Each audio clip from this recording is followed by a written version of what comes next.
Hello everybody, and welcome back to Cask and Point. Today we're going to be trying some of the greatest whiskeys released in 2025. So these are all whiskeys that I think are going to end up placing around my top 10. And in January, we're going to do a bunch of different lists. We're going to talk about what I think were the most disappointing whiskeys of 2025, what were some of the best whiskeys of 2025. And so we really need to narrow it down here. And so today we're going to sit down in a nice blind and we're going to try 6 of my favorites. So let's go over what we're having. So we have 2 different Wild Turkey products here. So we have the Beacon. This was the 11th and possibly final Master's Keep product. It's a 10 to 16 year blend, and it comes in at a whopping 118 proof, so a very gorgeous proof on it. And then we also have the Russell's Single Rickhouse CNE.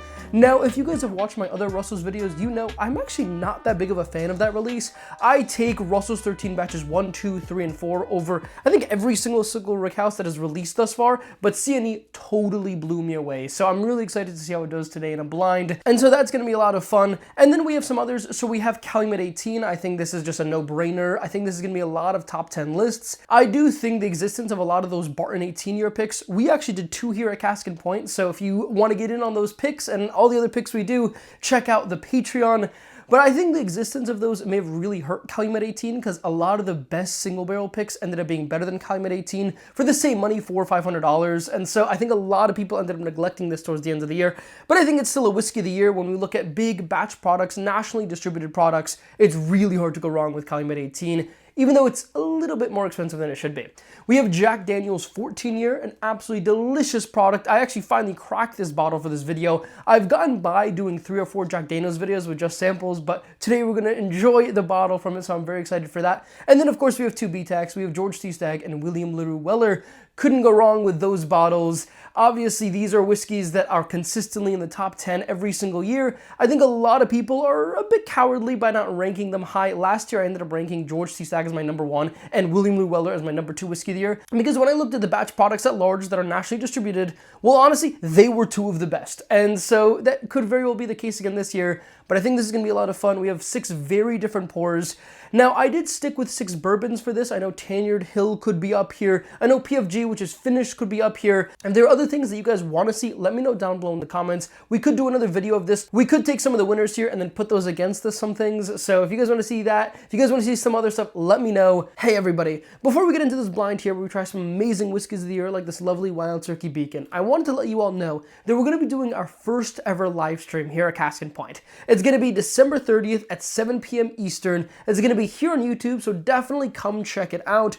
We are going to try so many amazing things. I mean, I have about 1,200 samples between here, everywhere, and we're going to be grabbing things and trying all these random things. We're going to interact a lot, and it's just going to be a really fun time. We'll definitely do a giveaway on it as well, so definitely come check it out. I think there's no better time to do our first ever live stream than on this lovely holiday week where hopefully you guys have time. I definitely have time. I think it's going to be a lot of fun, so definitely check that out. All right, let's get back to the regularly scheduled programming. Let's get right into it here with glass number 1.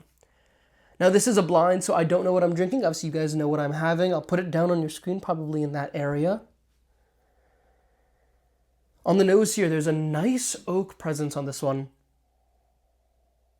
Now, I think we are looking at some pretty old whiskeys here. We have a 14-year. We have, Single Rick doesn't have an age statement, but it's rumored to be around 13 years on average.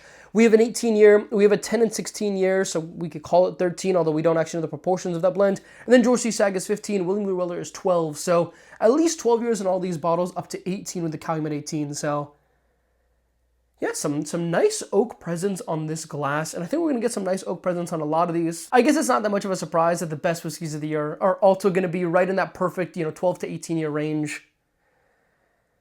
A lot of oak on this one, definitely getting some cherry on it as well.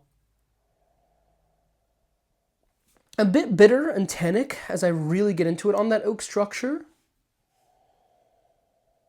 What is good though, there's definitely some red fruit on it, some cherry. I think there's a little bit of blackberry on this. Nice caramels, vanillas. It's actually a very, very solid pour. Let's take a sip.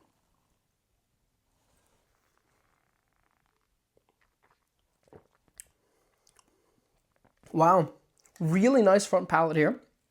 And then definitely gets a little bit bitter, a little bit tannic. That's really, really good.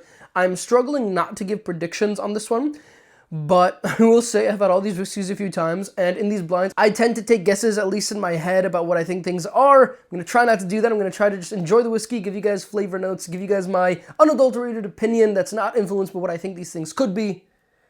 So I will say, I think this is a medium-length finish. I think it's very solid. I think it was very good at the front palate. I don't think it's drinking too hot. I think it actually has a nice proof on it. I'm thinking it's probably around 120-ish. This is solid. This is very good. Let's take a second sip.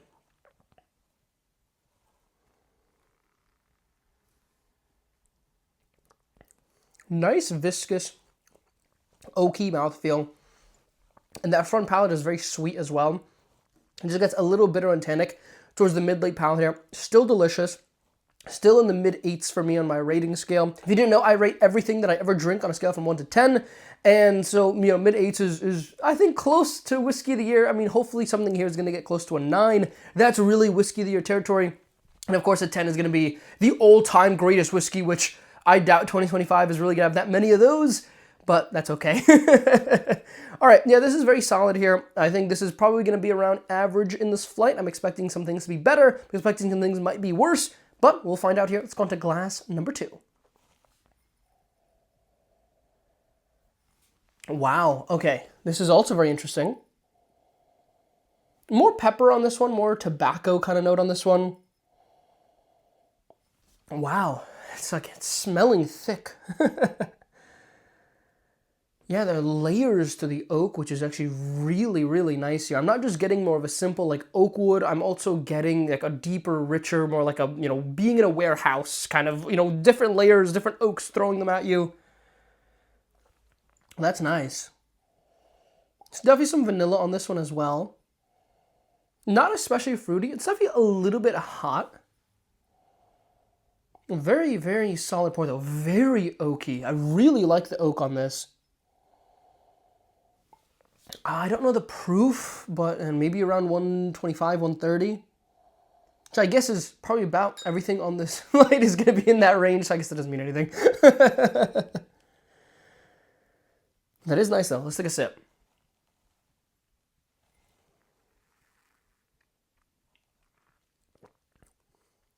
Wow. There are layers to that oak. That is really good. There's a little bit of vanilla on it. A little bit of like a strawberry cream on it as well. Oh, that's really good. Red fruity. Now, I'll be honest. There are actually 2 things that I think this could be. Which actually makes this a lot of fun because I actually don't think I know exactly what this is. And I'm going to try not to think about it too much. But I will say, I think on that first sip, I'm liking it slightly more than glass number 1. Not a whole lot more. Wow. That is pleasant. I mean, it's just super oaky and rich. And I will say there's, again, not really much fruit on the nose. I am getting a little bit of fruit towards the late palate on this one. Take a second sip here.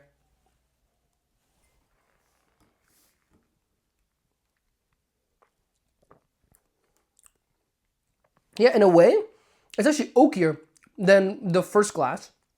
It's balanced better. Definitely a bit of heat on that one, which is okay. And then some nice fruit on it towards the mid-late palate on there. Again, a medium finish. Maybe it's a medium to long finish, actually, because that's like there's still a lot of oak in my mouth. The thing is, when I think of long finishes, and when I think of finishes in general, it's not just, where is that like burn gonna last? Because that burn could last forever depending on what you've had before, whatever. But it's really where are those good flavors. And they actually teach you this in wine classes a lot. I'm also training to be a sommelier for those that don't know. I've been training for like 2.5 years, and maybe I'll eventually take the exam and be a sommelier, hopefully sometime soon. But with those, they always say, like, it's how long the fruit is lasting. It's how long those sweet flavors are lasting. It's how long the good flavors are lasting. For me, the good flavors, I think that oak is a good flavor, and that's lasting a long time for me. But there isn't a ton of fruit on it, which is, I think, definitely holding it back a little bit. I wish there was more fruit on it, but I will say it's still very good for quite a long time. So I'm going to say it's a medium to long finish. I think that's a fair assessment here. It could even be closer to long than it is to medium. Definitely longer than the first glass here. I do like it quite a lot. Let's go on to glass number 3. Ooh, this is also interesting. Let's see, the oak presence on all these first three, very impressive. And I guess that's not super surprising. Like I said, we're looking at 12 to 18 year whiskeys. We're looking at whiskeys of the year. So it's not that surprising. There's great oak structure on all of them. Okay, a little bit of banana on this, which is kind of funny. Now, Jack Daniels does tend to give banana. Absolutely no idea if this is Jack Daniels. It has been a couple months since I've had a few of these pours, and you know, my palate today could always be different than my palate in previous times. So I'm also not taking guesses because I actually don't know how accurate I'll be on them. Wow, yeah, nice red fruit on this one as well. Kind of getting banana, red fruit on it, nice oak structure on it. Kind of digging, there's like a light vanilla, but as I really get into it, I'm just not getting more of it, so I'll just leave it at a very light vanilla. Let's take a sip.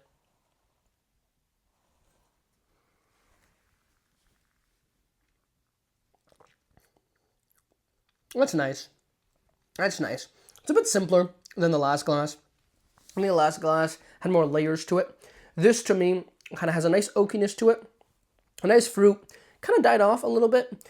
Possible that whatever we're drinking now is lower proof than what we had before, and that's kind of influencing the pour here. There is one hazmat here, I guess, in theory. So George T Stagg here is going to be 142 proof, and then I think everything else is between 118 and 129. So it is possible here that we're looking at something that, you know, if that was the George T Stagg on that second glass, I think whatever's going to be on that third glass could be influenced by that. So I think we're definitely going to need a second sip here to give it a proper assessment. It is nice. I actually really like the flavors on this one. It's definitely not too bitter, too tannic. I think that first glass here was kind of pushing it a little bit. I think the second and third glasses have had a lot of oak on them, but they haven't been too tannic. They haven't been too oaky, which is nice. And a lot of sweets on this as well. I mean, I really like that red fruit. It's a lot of cherry on this one. Definitely getting a little bit of those berry sweetness as well. Getting a little bit more into my berries. I think I used like boysenberry in a video once, and a few people were commenting about that. So I do like to use my funky fruits sometimes. Now, this is a more classic cherry. I think a little bit of blackberry, maybe a little bit of blueberry on this one. I am liking the fruitiness. Let's take another sip.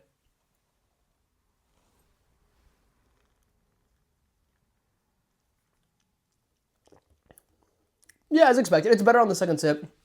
I think whatever we had on the second glass is probably higher proof because it really washed it out on that first sip. The second sip here is really good. Nice oak to it. And definitely more of a medium to long finish, I think. Because actually that fruitiness lasts for a while. So I'll say medium to long. I do think the second glass is slightly longer. I think right now the second glass is probably my favorite. But these things do tend to change when we go back to them, especially glass one. Glass one always changes in these blinds because, you know, I don't come into these with a fresh palate. I always have a few pours beforehand, but also, you know, my palate's going to get so much more warm as we go through this and then as I go back to it. So saving everything in the glass here, we're going to go back through again, then we'll do the rankings and ratings. Let's go on to glass number 4. Unsurprisingly, this is also very oaky. Definitely a little bit more of a tobacco on this one as well. Wow, a lot of wood varnish on this. A little bit of berry sweetness, little bit of vanilla, not a lot. It's also a bit hot. It's actually pretty similar to glass number 2 on the nose, I think. At least I think it is. Although going back to glass number 2 now, it's actually a good bit sweeter. So, I don't know what that says, but let's take a sip here.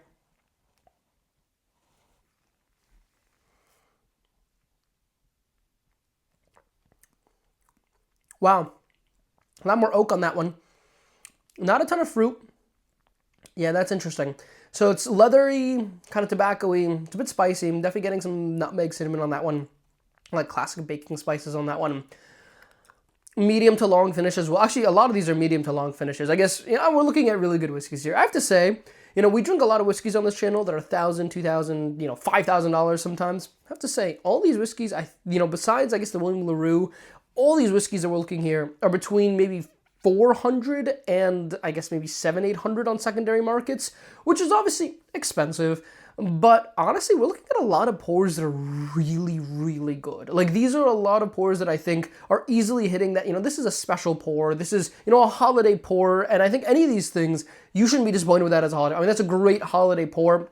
It's Christmas time, it's New Year's time, and all that stuff. And these are just delicious pours to have. We drink a lot of whiskeys that are 3, 4, 5 times as valuable, and honestly, a lot of them are not better than these whiskeys. If anything, they're like as good as these whiskeys. Maybe they're more funky, more unique, but honestly, they're just not that much better. But these are really good whiskeys for, the relative secondary market. We love Dusties on this channel. I have a whole Dusty section back here, and I'll just say, some of them are amazing, incredible, some of the best whiskeys I've ever had, but I think a lot of the whiskeys here on this table are really, really nice. Let's take a second sip here.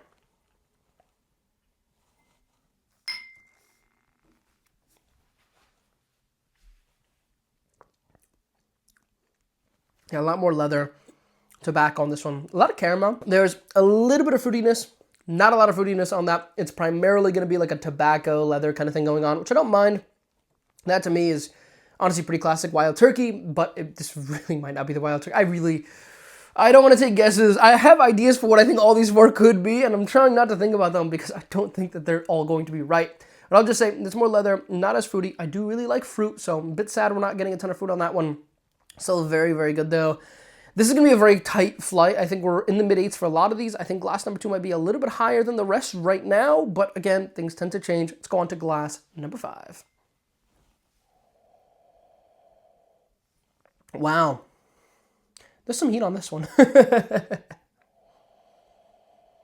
lot of oak and a lot of cherry.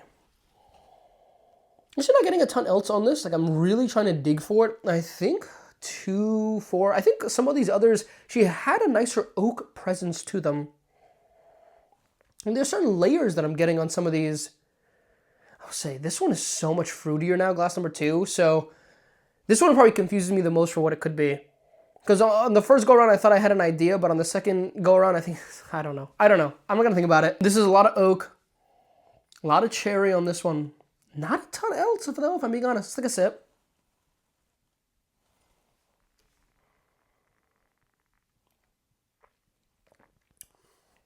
Okay, that hit the throat pretty hard. I'm thinking this is a higher proof, but actually, I didn't get a ton of flavor on it, weirdly enough. Huh. I don't know what this one is. A lot of oak, though. Man, I wish I had a better idea of the oak. Like, this is so much oak on a lot of these. These are all surprisingly oaky to me. And a ton of cherry, like a dark cherry on it.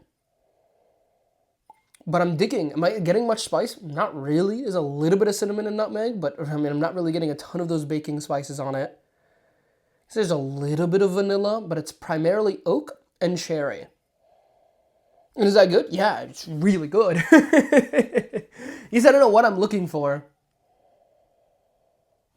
But I like it. Let's take a sip.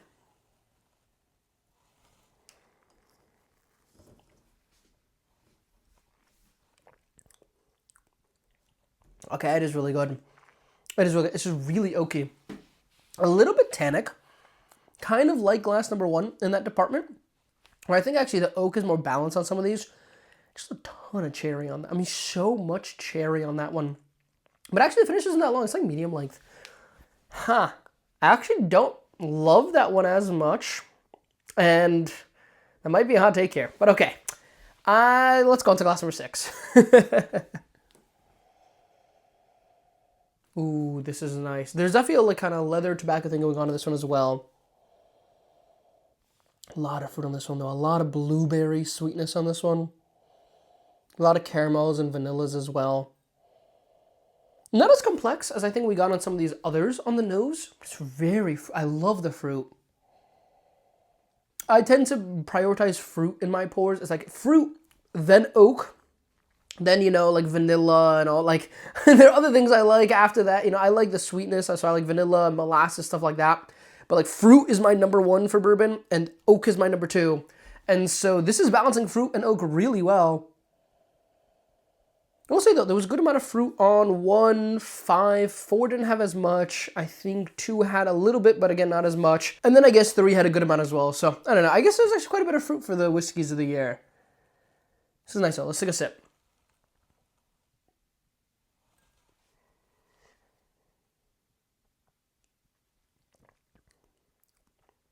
Oh, super fruity. Kind of orangey. Berries, vanilla. I'll be honest though, it's not super complex. This isn't winning me over on the complexity. It's winning me over on the fruit. It's a really nice fruit. I love my fruit. But honestly, I don't have a ton of predictions for these. Okay, I actually have predictions for every single one of these, but I could very well be wrong, and I don't want it to influence what I'm thinking about these whiskeys, so I'm gonna not think about them. But okay, yeah, this is nice. Let's take a sip.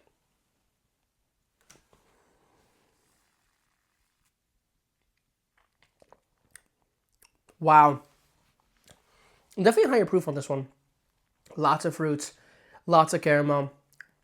Actually not that oaky relative to the rest of these. Maybe the least oaky of the flight now that I think about it. But that's okay. I still really like it. All right, I like 2 and 6 right now. 5 is kind of back a little bit. 1 is kind of back a little bit, and then kind of 3 and 4 in my middle. I think this is where I'm at, but I think a lot of things are going to change. Alrighty, so I think we'll go with glass number 1 first. There's a lot of oak on this one. It's not that fruity. As you dig, there's a little bit of red fruit, but just not a ton. Oh, this is interesting. Oh, man. There are a few things I think it could be. Maybe before we show the result, I'll give all my guesses, but I don't know. All right, let's take a sip.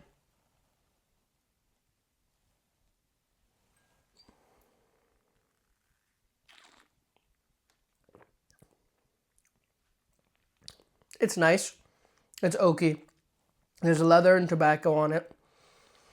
There's some spices on it. Definitely a full-bodied pour. Not as tannic on this go-around, I will say. It was a little bit bitter and tannic on the first go-around, but it's actually not that bitter and tannic on this one. So, okay. My opinion on it's actually gone up a little bit. I'm going to rate that an 8.5. I think it's actually a great whiskey. I think it's complex. It's interesting. I'm not really getting a ton of fruit on it. I think if it had fruit on it, this whiskey could be closer to a 9. I mean, it's that good on that oak structure. But it's not all about oak structure. I think I would have loved more fruit on that one. That's okay. All right, let's go back to glass number 3.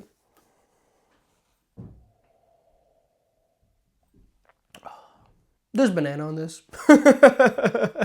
There's not banana on anything else.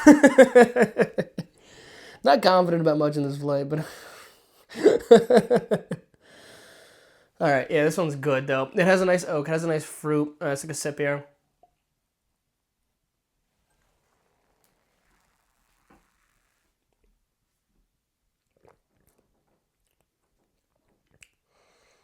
Huh. That is nice. Do I like it more than glass number 1? It's really close, actually. I will say it's simpler. I will say it's not getting like the same depth on it, but it is more complex. So, but what I mean by that is I'm getting different notes on it. I'm getting a fruit, I'm getting an oak, I'm getting kind of a sweetness, vanilla, caramel. Whereas this one is doing the oak really well, some of those sweets really well, but it's not doing anything with the fruit. So I like the flavor profile of 3 more, for sure. But do I think it's more complex? No. Is it a longer finish? No. So honestly, I mean, it's tough, but I think I have to give it slightly to glass number 1 here. I'm actually going to rate them both an 8.5, and I think they're both delicious. And I think I would actually grab glass number 3 more. But there's a certain level of depth that I'm really loving off of glass number 1 that I'm just not getting on glass number 3. It's a bit more straightforward for me. So like I'm getting a bunch of different flavors, but they're dying off quicker than I want them to die off. So yeah, this one's probably closer to a medium finish. I think more of a medium long finish on glass number 1 here. It hurts because I actually really like glass number 3, but I think glass number 1 is better. Okay, let's go back to glass number 4.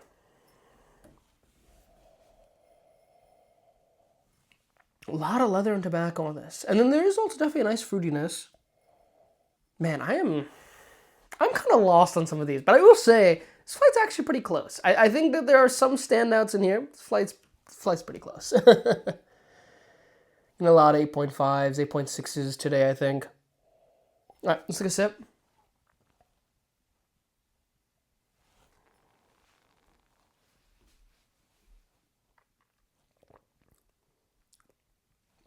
Okay, hear me out. It's hitting more the depth that I'm getting off of glass number 1. That is giving me the fruitiness that I really like on glass number 3. Now, glass number 3 had more red fruit on it, which I like more. This is giving more dark fruit. More like, I want to say blue fruit, not like blueberry. I'm thinking blueberry and I want to say blue fruit. No, it's giving me more of the blueberry. It's giving me, those kinds of fruitiness, like a little bit of blackberry, blueberry on it. It's got a lot of blueberry on that. I don't know why there's so much blueberry on this. So I like the fruitiness on glass number 3 more. I like the complexity on glass number 1 more. This is an interesting balance of the two, where I'm getting a nice oak structure, I think pretty akin to glass number 1 here, and a nice complexity, I think more akin to glass number 1, but then a fruitiness more akin to glass number 3. So, honestly, I like it more than both of them. It's really nice. I just know we're going to get a lot of 8.5s and 8.6s. Should I rate this? I think I'm going to give this an 8.7.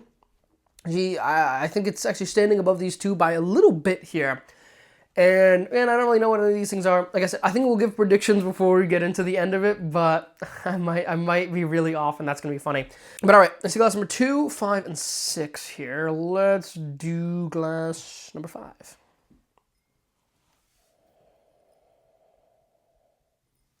This is good. This is good. Wow. Much more balanced oakiness on it than the first time we went around. Like I said, I mean, things change when you go back to them. And if I did this flight on a different day, results would probably be different. It's fun of blinds, the fun of flights. When you don't think about what the whiskeys actually are, I mean, you can really have some fun. All right, let's take a sip.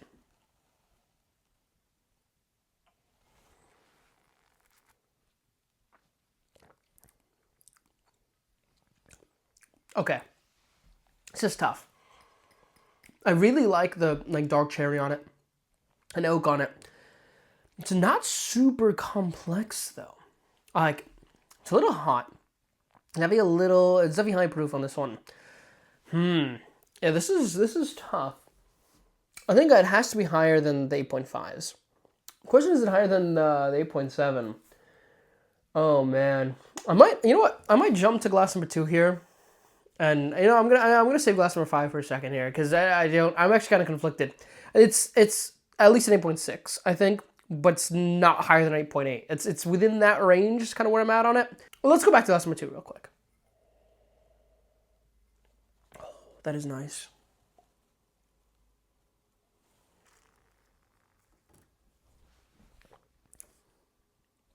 Wow. Okay, so. Here's where I'm at. I think this is my winner. I think this is an 8.9. I think this one here is an 8.7, but I'm going to say it's slightly, I really like glass number 4. I'm kind of torn on this one. All right, let's go back to glass number 6 real quick.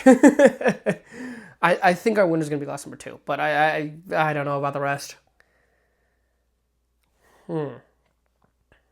Okay, what I thought this was on the first go around, it's not smelling like on the second go around. So confused. Let's take a sip.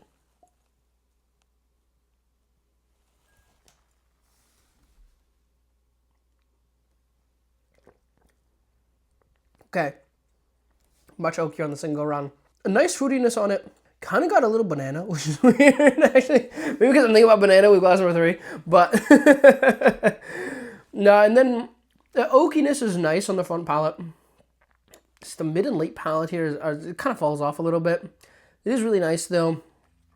Do I like it more than these two? I don't know. I will say it's also an 8.5. It's more complex than this glass here. So I'm going to rate it higher than this glass. Well, I guess I'm going to rate it the same, but I'm going to rank it higher. And then, I don't know. And I'll take a little sip in each one. I really like the complexity on glass number 1, but it's lacking the fruitiness. Now I'm going to give it to glass number 6 here.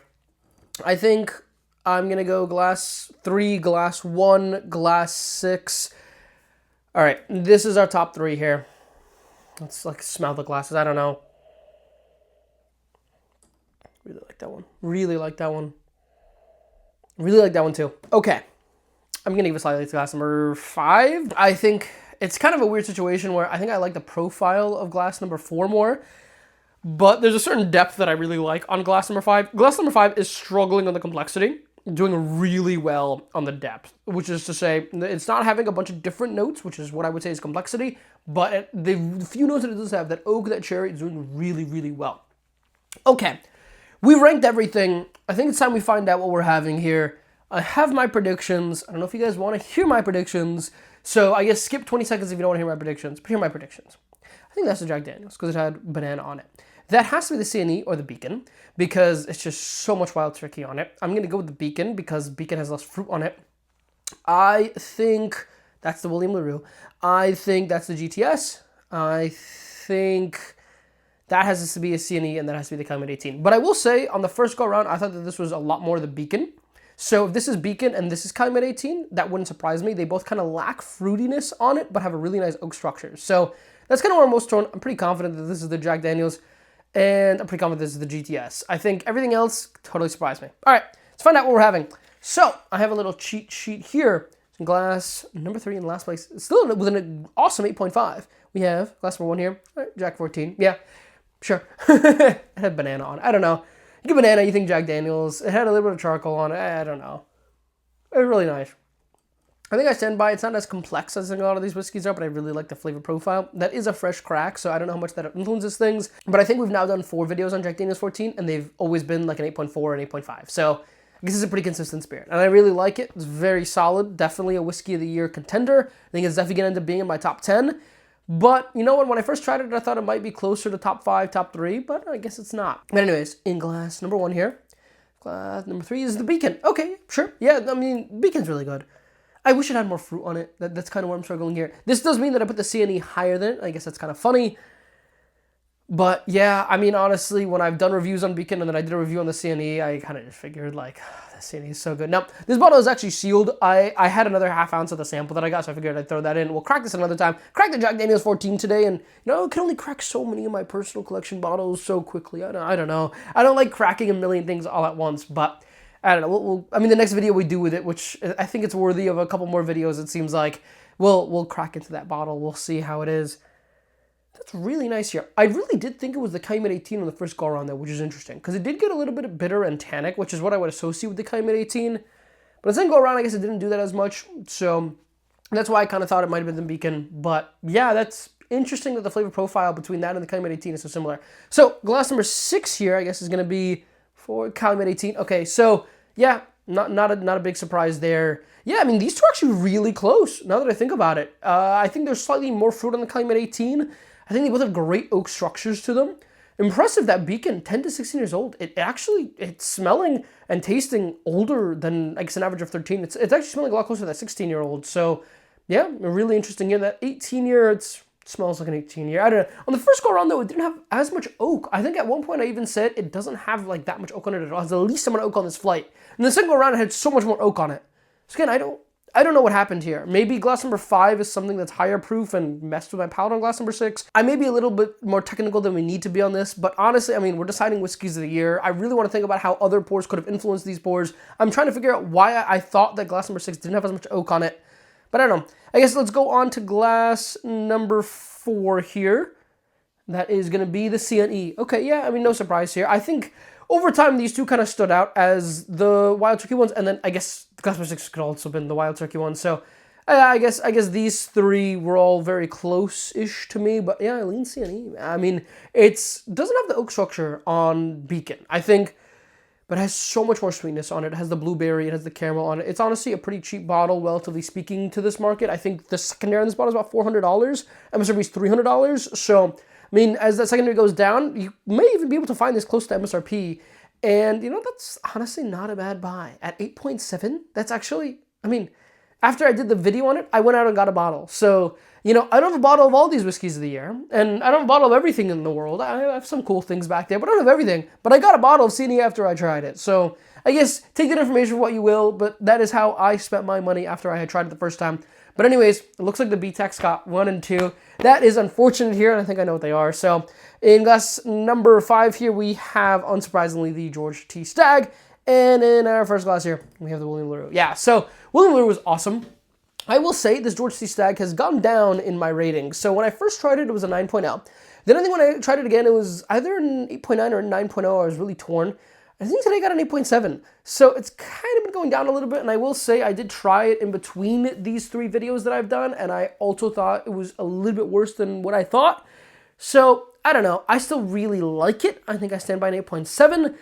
I think it is a little bit hot though, and I think it's a little bit simple. It's a lot of oak and a lot of cherry, and I mean, for George T Stagg, I think 2022 is my king since 2016. I think 2016, our last hazmat of George T Stagg World, is so much better than the 2025, so I don't really think the 2025 is super worth it, but I think I need to try it against 2024 again, a couple more times, a million times, all the times in the world, until my bottle of 2024 is out, and really determine how I really think about it, because it's actually really close to 2024 to me. I think for me, I might prefer it slightly, but even that might change, because I don't know, I mean, in 2024, it's consistently gone around an 8.8 in blinds, but I guess it's also got an 8.7, so I don't know. Anyways, William Larue Weller is our winner. It's going to end up being top 5 in my list at the end of this year. I think it's just an absolutely delicious board of whiskey, but I think everything here is going to be top 10, top 15, a lot of awesome whiskeys. Let me know down in the comments what your whiskey of the year is in 2025, what you guys like. Let me know down in the comments what videos you guys want me to do. Are there other things that could be whiskey of the year contenders? You guys want me to see me blind? I'll blind them, I'll get them, I'll find them, we'll do videos. But anyways, I hope you all had fun. Hope you guys are all having a lovely holiday season. And with that, I hope you all have a lovely rest of your day. I'll catch you all in the next one.